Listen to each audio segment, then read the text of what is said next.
Hello dear students, स्वागत है आप सभी का जेबी ट्यूटोरियल्स के प्लेटफॉर्म पे। प्यारे साथियों, अब हाल ही में कुछ दिनों में हमारी बोर्ड परीक्षाएं शुरू हो जाएंगी। तो उस बोर्ड परीक्षा में हमको अपने फाइनल टाइम के रिवीजन का स्ट्रेटेजी कैसे मेंटेन करना है, अपने मेंटल लेवल को कैसे बैलेंस रखना है, उसी पर कुछ चर्चा करने के लिए आज का ये वीडियो आप लोग के बीच रख रहा हूँ मैं। तो उसमें भी हमारा आज के वीडियो का मेन थीम है केमिस्ट्री सब्जेक्ट। तो केमिस्ट्री सब्जेक्ट में हम लोग कंप्लीट स्कोर कैसे कर पाएँ, फुल में फुल मार्क्स कैसे लाए। 70 में 70 की बात हो रही है क्योंकि प्रैक्टिकल मार्क्स तो आपके स्कूल टीचर्स के हाथ में है, पर हाँ 70 में 70 कैसे लाए उसके लिए कुछ स्ट्रेटेजी मैं आपके बीच में जरूर डील करने जा रहा हूँ। और ये स्ट्रेटेजी अगर आप लोग है यूज़ करेंगे तो काफ़ी ज़्यादा फायदा आप लोग को मिलेगा। एग्जाम में आपके पूरे में पूरे मार्क्स इजीली स्कोर किए जा सकते हैं। ये मैटर नहीं करता कि आपने साल भर कितना पढ़ा है नहीं पढ़ा है, बोर्ड एग्जाम में लास्ट के जो दिन होते हैं वो ही डिसाइड करते हैं कि एग्जैक्ट रिजल्ट क्या आएगा। जैसे मैंने कई लोगों को देखा है कि लास्ट के 12 दिनों में 12वीं पढ़ के वो लोग बहुत अच्छे स्कोर के साथ पास हुए हैं। ठीक है, तो चलिए प्यारे साथियों, यहां पर देख लीजिए आपको एक्चुअल तैयारी किसके बिहाफ पे करनी है, तो वो है ब्लूप्रिंट के बिहाफ पे। जो भी आपके जो शिक्षा मंडल होता है वो ब्लूप्रिंट जारी करता है और ये ब्लूप्रिंट पूरी तरह से ऑफिशियल होता है और इसके अकॉर्डिंग ही पेपर सेट किया जाता है। जैसे मैं आप लोगों को ये ब्लूप्रिंट समझा रहा हूं, ये मार्क्स का डिस्ट्रीब्यूशन है। 1 मार्क्स, 2 मार्क्स, 3 मार्क्स, 4 मार्क्स और 5 मार्क्स का क्वेश्चन है। 5 मार्क्स से बड़े 6 मार्क्स 7 मार्क्स का कोई भी क्वेश्चन आपको पेपर में देखने नहीं मिलेंगे। ठीक है, क्योंकि ये ऑफिशियल ब्लूप्रिंट रहता है, इसके अकॉर्डिंग ही पेपर बनता है। तो अगर बात करेंगे सॉलिड स्टेट चैप्टर की, तो आप देख पा रहे हैं कि 4 मार्क्स इसका टोटल वेटेज है, जिसमें डायरेक्ट एक 4 मार्क्स का क्वेश्चन आ रहा है। ठीक है, पर हाँ 4 मार्क्स के क्वेश्चन में मतलब क्या सर, हमको केवल बड़े क्वेश्चन करने हैं?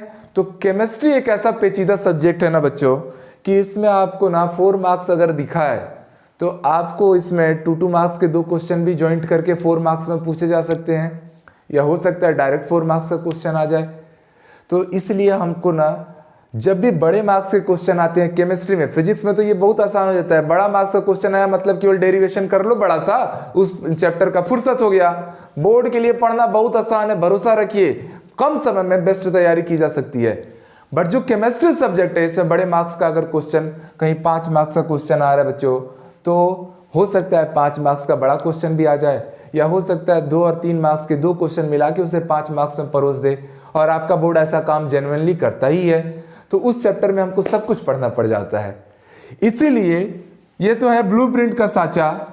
जो क्वेश्चन मार्क्स वाइज इंपॉर्टेंट हो सकते हैं कंप्लीट सिलेबस के, कंप्लीट केमिस्ट्री बुक के, वो क्वेश्चन भी मैं आप लोग को प्रोवाइड कर दूंगा। वो इतने इंपॉर्टेंट क्वेश्चन रहेंगे कि अगर आप उन क्वेश्चनों को डील करें तो आपको जरूर से ही अपने बोर्ड एग्जाम में ऐसे कोई सवाल नहीं होंगे जो अलग से आपको देखने मिलेंगे। ठीक है, तो मार्क्स के हिसाब से 1 मार्क्स के क्वेश्चन, 2 मार्क्स के क्वेश्चन, 4 मार्क्स के क्वेश्चन, ऐसे हमने बांट के सारी चीज़ों को आपके बीच में रखा है और उससे आप लोग को बहुत फ़ायदा मिलेगा। बाकी ये ब्लूप्रिंट है, थोड़ा इसको और एक्सप्लेन कर देते हैं। जो भी वो उसका PDF है वो आप लोग को इस वीडियो के डिस्क्रिप्शन में प्रोवाइड करा दिया जाएगा, वहाँ से आप लोग डायरेक्ट PDF यूज़ करेंगे। ठीक है, और वो भी ऑफिशियल है ना, अच्छे टीचरों का बनाया हुआ। विलियन जो चैप्टर है बच्चों, इसमें से 3 मार्क्स के टोटल 5 मार्क्स, 1, 2 और 1 3 नंबर के क्वेश्चन आएंगे। मतलब मिडिल साइज के क्वेश्चन करो, बड़े बड़े क्वेश्चन छोड़ दो। ठीक है, विद्युत रसायन सीधे इसमें कितने मार्क्स के क्वेश्चन आ रहे हैं? 5 मार्क्स के। मतलब नर्नस क्वेश्चन को बहुत अच्छे से करो भाई, 5 मार्क्स में बड़े क्वेश्चन आएंगे तो वही आएगा। या इस चैप्टर में नर्नस को छोड़ के बाकी सारे क्वेश्चन 2 और 3 नंबर लायक ही है। मतलब यहाँ पर आपको छोटे क्वेश्चन भी करने पड़ेंगे, बड़े क्वेश्चन भी करने पड़ेंगे। रासायनिक बलगतिकी में अगर देखोगे तो 2 और 3 नंबर के क्वेश्चन पूछ रहे हैं, तो इसमें जो बड़े बड़े डेरिवेशन है ना, उन डेरिवेशन का केवल आप उतना ही हिस्सा कवर करना जितना आपके बोर्ड में पूछा जाए। अगर दरित स्थिरांक का व्यंजक पूछा गया है तो 3 नंबर में वहीं तक छोड़ना। अर्धायु काल पूछा गया है वहीं तक छोड़ दीजिएगा। बाकी छोटे छोटे इसके जो कॉन्सेप्चुअल पॉइंट है, अंतर है, उन सारी चीजों को आप लोग अच्छे से कवर कीजिएगा। पृष्ठ रसायन 4 नंबर, एक 1 नंबर का आएगा और एक 3 नंबर का आएगा। 3 नंबर में इस चैप्टर में देखा जाए तो बहुत सारे अंतर हैं कि भैया आपके जो डिफरेंट टाइप के क्वेश्चंस हैं जो डिफरेंस फॉर्म में आते हैं, अंतर लिखो। ऐसे बोर्ड में 1 या 2 सवाल रहते हैं और अंतर लिखो जनरली पृष्ठ रसायन से या ठोस अवस्था से ही ज़्यादातर पूछा जाता है।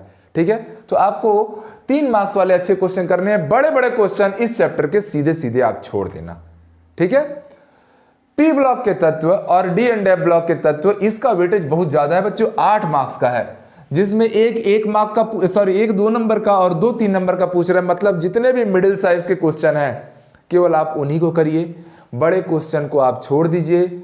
मतलब संपर्क विधि, शीर्ष कक्ष विधि जो पहले आते थे 6-6 नंबर में, अब उनको हटा दिया गया है, तो बिल्कुल भी उनको आप छोड़ दीजिए। अलग से समय मत बर्बाद कीजिए इसके लैब प्रिपरेशन मेथड में। इनफैक्ट जो इसके 3 नंबर लायक क्वेश्चन है, जैसे सल्फर के ऑक्सी एसिड है, फास्फोरस के ऑक्सी एसिड है, ऐसे क्वेश्चन या कारण बताइए, ऐसे क्वेश्चनों को आप लोग इस चैप्टर में कवर कीजिएगा पी ब्लॉक में, और बहुत लिमिटेड क्वेश्चन में ही आप लोग को पूरी तैयारी हो जाएगी, ठीक है। डी एंड एफ ब्लॉक में भी 5 नंबर का है और इससे सीधे 5 नंबर का एक बड़ा क्वेश्चन पूछा जा रहा है। तो ऐसे में ना इस चैप्टर में बड़े क्वेश्चन में लेंथेनाइड, उसकी प्रॉपर्टी से रिलेटेड चीजें होंगी, या एक 2-2 3-3 नंबर के क्वेश्चन को ज्वाइंट करके आप लोग को 5 नंबर का क्वेश्चन परोसा जा सकता है। तो थोड़ा इस चैप्टर में आप लोग को मेहनत करना पड़ेगा। बाकी बात करते हैं उपसर्ग संयोजी यौगिक, केवल 3 नंबर का एक क्वेश्चन आ रहा है। इस साल इस चैप्टर का वेटेज थोड़ा कम हुआ है, पहले ये 4 नंबर का आया करता था। तो प्यारे बच्चों, इसमें आप लोग को ना क्या करना है, आप लोग को तो उपसर्ग संयोजी यौगिकों का जो IUPAC नामकरण होता है, समावयवता होता है, समन्वय संख्या और ऑक्सीकरण संख्या, ये केवल 4 चीजें अगर आप लोग अच्छे से कर लेते हैं और वर्नर का सिद्धांत, तो आपके सवाल सामान्यता बाहर से नहीं पूछे जाते हैं। 3 नंबर में एक क्वेश्चन आना है और वही आना है, ठीक है। या ज्यादा समय लगता है तो ऐसे चैप्टरों को आप लोग छोड़ के दूसरे चैप्टरों पे भी समय दे सकते हो। वैसे ही हेलो एल्केन्स, हेलो एरिन है, खाली 3 नंबर का एक क्वेश्चन आना है, आराम से डील किया जा सकता है। केवल मिडिल साइज क्वेश्चन कीजिए, बड़े क्वेश्चनों को छोड़ दीजिए। एल्कोहल, फिनॉल, ईथर, इसका वेटेज बड़ा है, 7 नंबर का है। एक नंबर का, 2-3 नंबर का मिला के 7 नंबर का आएगा। वही सारी चीजें करनी है। ये एक बहुत बड़ा चैप्टर सामने आ रहा है, एल्डिहाइड, कीटोन और कार्बोक्सिलिक अम्ल, 12 नंबर का वेटेज है। सबसे ज्यादा वेटेज रखा है ये चैप्टर, क्योंकि बड़ा है भी, 4-4 चैप्टर मर्जिंग में है इसके। एक नंबर का आएगा, 2-3 नंबर का आएगा, एक 5 नंबर का आएगा। प्यारे बच्चों, ये जो alcohol, phenol, aldehyde, haloalkanes जो भी है, और ये वाला जो ये 9वां, 10वां, 11वां चैप्टर है, इन सारे चैप्टरों को जितने भी नेम रिएक्शन है, नेम रिएक्शन मतलब जैसे आप पढ़ते हैं Wurtz reaction, Stephen reaction, Sandmeyer reaction, तो ये सारे नेम रिएक्शन जो हैं, इन सारे नेम रिएक्शन को आप लोग एक सेपरेट जगह पे नोट्स बना के रख लीजिए, लिख लीजिए, क्योंकि 12वीं बोर्ड के पेपर में तकरीबन 8 से 9 नंबर का तो खाली नेम रिएक्शन आ जाता है, और हार्डली आपको 20 से 30 नेम रिएक्शन रटने रहते हैं। तो वो भी परिभाषा रूप में पूछेगा तो 2 नंबर से ज्यादा का पूछ नहीं पाएगा। 5 नंबर का क्वेश्चन है तो हो सकता है इसमें 3 या 4 नेम रिएक्शन डाल दे, या इसमें कन्वर्जन करने आता है तो इसको जैसे निम्न यौगिक को दूसरे यौगिक में कैसे बदलोगे, वो थोड़ा टफ हो जाता है। तो इससे बेहतर है कि आप लोग ना नेम रिएक्शन रखिए। 5 नंबर का जब भी क्वेश्चन आएगा, अथवा में तो जरूर आएगा, नेम रिएक्शन आप रट लीजिए, ऑर्गेनिक केमिस्ट्री का भला हो जाता है, ठीक है।